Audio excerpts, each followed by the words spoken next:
Oh, good morning, Interbet fans, and welcome to the preview for Vaal Classic with Thursday, the 15th of July, 21 pentometer, 9-meter false rail at the 600-meter mark, and the war-torn South Africa.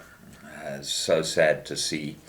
Well, what can we do? Racing continues, thank goodness, in Gauteng, although this is a shocking program. Whoever put this together in the dead of winter to put on all these juvenile races and maiden juveniles that go alongside them is just madness. It makes no sense, and I suppose they'll turn around and say, oh, well, we're giving horses a chance to qualify or get ready for the big races at the end of the month at Greyville, but it's too close to the race meeting there anyway. So it's just a really bad card, and that's why you've got a paucity of fields and very poor racing. But that gives us the opportunity to find some winners, and I've had a very close look at this lot, and I think that we can find some winners in it. And we kick off with the first race, which is 5-1, 1450 maiden juvenile plate. Remember, we're on the Classic, and the draw is essential. So Prairie Falcon is 22-10, and I think there's a tremendous price about this horse.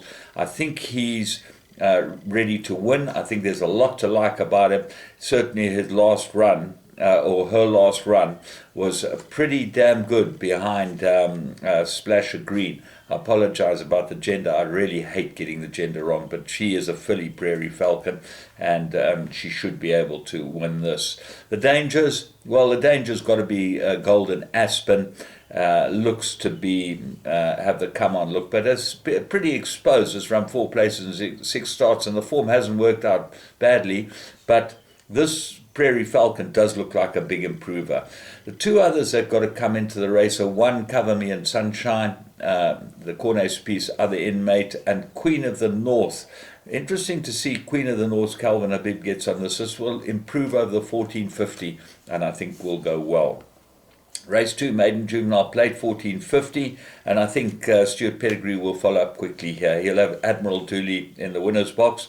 Very nice last run over the course and distance, or over the distance, but a turfentine. So Admiral Dooley, for me, strong first choice in the second race. King Arthur's your favourite, and has got form, but seems exposed as well. As I said, Samanga Kamalo jumps on that, which is a big jockey plus, but Gavin Larena rode it last time, and he's now riding Boleto for the Azzy stable, so that shows that might have a chance, because Mungo rode that last time, and quite interesting to see how the jockeys have done a roundabout here as far as this race is concerned. But I think that they should be the 3 to have a go. The horse that might upset the apple cart is Secret Link, number 10. The Global View gelding of Robbie Sages. I don't know who's riding it. At 9 o'clock there was no jockey declared, but Muzieni is not riding. Race 3, maiden, is the juvenile plate, 1,000 meters, and here's one that had 6 runners and now got 5, and very interesting race. Amazingly, it's got Sheila, who was the nursery winner, and she dawdled in the nursery, and then she got beaten in the Alan Robertson. But Scottsville Group 1, very, very good race, very good run. On times, Aura Light's got to give her a very hard race. There's very little between the two, and although Sheila is my top choice, I think Aura Light goes into everything, and I put both of them into the pick 6. Race 4, juvenile plate, 1,000 meters, and exactly the same for this race. Dice won in a common canter, so did Master Archie. On times, very little to choose between the two, although Master Archie might be the big improver, came from Cape Town. Didn't run 3 bad races there, but certainly came to Joburg and improved remarkably in a very fast time. 56.58, one in and won by 7.5 lengths, but that was a work riders race.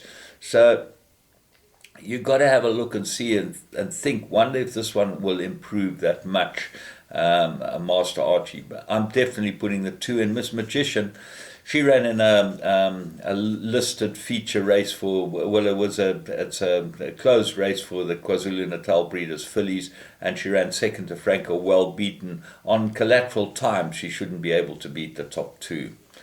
Race 5, maiden plate, 1,600 meters. Well, Litigation looks the business here. He is 7-10, but he does look like this is a right race for him. His 2 runs have been very good. His last run was very good indeed behind Iron Will. There hasn't been enough to see if the collateral form will work out. And he's got Brenner Pass to beat. Brenner Pass has got 3 good runs behind his name. Sherman rides it again for St. John Gray. Looks like an absolute 2-corner contest, and I suppose you need to put in the 2 of them, although I believe Litigation will beat Brenner Pass.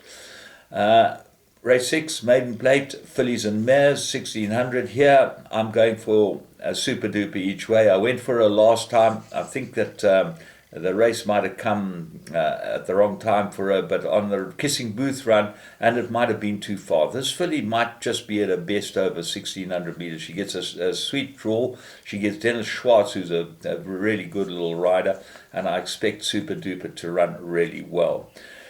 So what are the dangers? Wonderful Rock, 8-1. Needed his last run, shows pace. Calvin's ridden this the best, and go back and look at his last 2 runs. And then Tinder Dry is your favourite. Well, Kamala jumps aboard this one, and quite interesting to see Kamala jump aboard this one, because Tinder